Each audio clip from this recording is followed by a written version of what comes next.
آب زمزم ایک نہایت ہی مبارک پانی ہے جسے پی کر نہ صرف لوگ اپنی پیاس بجھاتے ہیں بلکہ اس میں اللہ نے خوب برکتیں رکھی ہیں۔ نبی صلی اللہ علیہ وسلم نے اس پانی کو تمام پانیوں سے افضل و برتر اور شفا بخش قرار دیا ہے۔ مکہ مکرمہ میں موجود آب زمزم کا یہ بابرکت چشمہ انسانوں کے ذریعہ کھودی گئی کوئی مصنوعی چشمہ نہیں ہے بلکہ آج سے تقریباً 4000 سال قبل اللہ نے اپنے پیغمبر حضرت اسماعیل علیہ السلام کے ذریعہ ایک معجزہ صادر فرمایا تھا جس کے نتیجے میں یہ پاک پانی اس مقام سے پھوٹ پڑا۔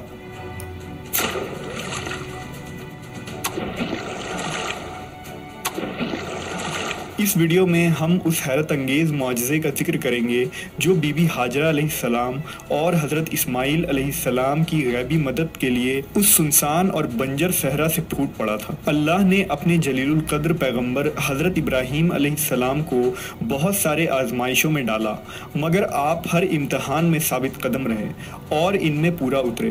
جب ابراہیم علیہ السلام کی عمر 80 سے بھی زائد ہوئی تو بہت دعا اور منتوں کے بعد اللہ نے انہیں ایک بیٹا عطا فرمایا جس کا نام آپ نے اسماعیل رکھا۔ آپ اپنے لخت جگر اسماعیل اور اپنی بیوی ہاجرہ سے بے پناہ محبت کرتے تھے۔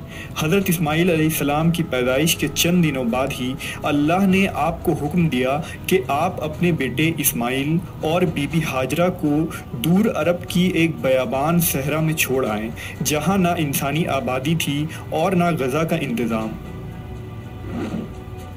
جب حضرت ابراہیم علیہ السلام نے بی بی ہاجرہ کو وحی کی خبر سنائی اور بتایا کہ اللہ کا یہ حکم ہے تو بی بی ہاجرہ جو اب تک شام کے سرسبز و شاداب اور بہترین آب و ہوا سے سرشار سرزمین پر رہ چکی تھی، اللہ کا حکم سنتے ہی بنا کچھ سوچے تیار ہو گئی۔ انہیں اللہ پر مکمل یقین اور اعتماد تھا کہ وہ ان کے لیے اس گرم صحرا میں کچھ نہ کچھ انتظام ضرور فرما دے گا۔ اللہ نے حضرت ابراہیم علیہ السلام کو وحی فرمائی کہ اسماعیل اور ان کی ماں کو شام سے باہر لے جائیں۔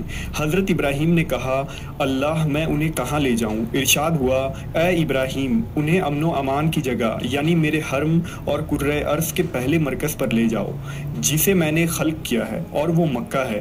حضرت ابراہیم علیہ السلام اپنے اہل و عیال کے ساتھ سرزمین مکہ پر پہنچے تو وہاں ایک درخت موجود تھا۔ بی بی ہاجرہ نے اپنی ابا اس درخت پر ڈال دی اور اپنے بچے کو اس کے سائے میں لے کر بیٹھ گئی۔ جب حضرت ابراہیم نے وہاں سے واپس جانے کا ارادہ کیا تو حضرت ہاجرہ نے کہا، اے ابراہیم آپ ہم لوگوں کو ایسی جگہ چھوڑ کر جا رہے ہیں جہاں ایک بے آب و گیا صحرا ہے۔ حضرت ابراہیم نے کہا، جس خدا نے ہمیں حکم دیا ہے کہ تم لوگوں کو یہاں چھوڑ دوں وہی خدا تمہاری مشکلیں آسان کر دے گا۔ گرم ہوا چل رہی تھی اور بی بی ہاجرہ کا معصوم بچہ پیاس کی شدت سے تڑپ رہا تھا۔ پانی اور کھجوریں ختم ہو گئی تھی اور تپتے صحرا کی گرمی اور بھوک و پیاس کی وجہ سے بی بی ہاجرہ کی شکم دودھ سے سوکھ چکی تھی۔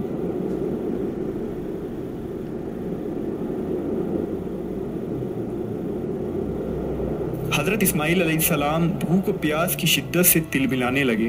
بی بی ہاجرہ پریشانی کے عالم میں پانی کی تلاش کرنے لگی۔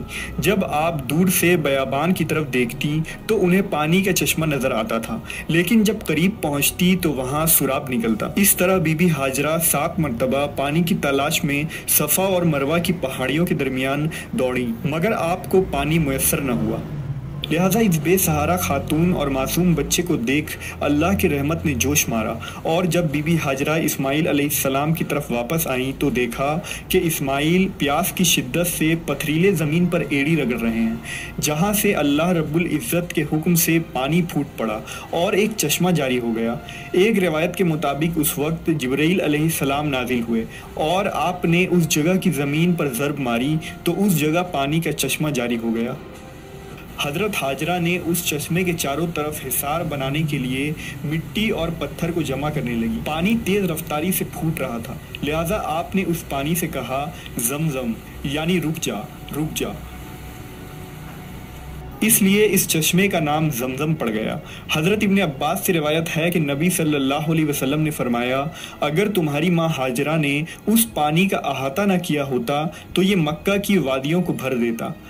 اس چشمے سے بی بی ہاجرہ خود بھی سیراب ہوئیں اور اپنے بچے کی پیاس کو بھی بجھایا۔ اتنے میں وہاں سے ایک قافلہ گزر رہا تھا۔ جب انہوں نے پانی کے چشمے کو دیکھا تو وہاں رک گئے اور بی بی ہاجرہ سے اجازت مانگی کہ انہیں یہاں قیام کرنے دے دیں، کیونکہ اس پورے صحرا میں کہیں بھی پانی کا نام و نشان نہیں ہے۔ لہٰذا بی بی ہاجرہ نے انہیں مکہ میں رہنے کی اجازت دے دی۔ یہ لوگ بنی جرہم کہلاتے تھے۔ بی بی ہاجرہ کو بہترین ہمسائے مل گئے، لہٰذا جب اسماعیل علیہ السلام جوان ہوئے تو بنی جرہم قبیلے کی ایک خاتون سے نکاح کر لیا، اور پھر ان کی اولادوں میں سے ہی قبیلہ قریش اور بنو ہاشم وجود میں آئے، جن سے ہمارے پیارے نبی حضرت محمد صلی اللہ علیہ وسلم کی پیدائش ہوئی۔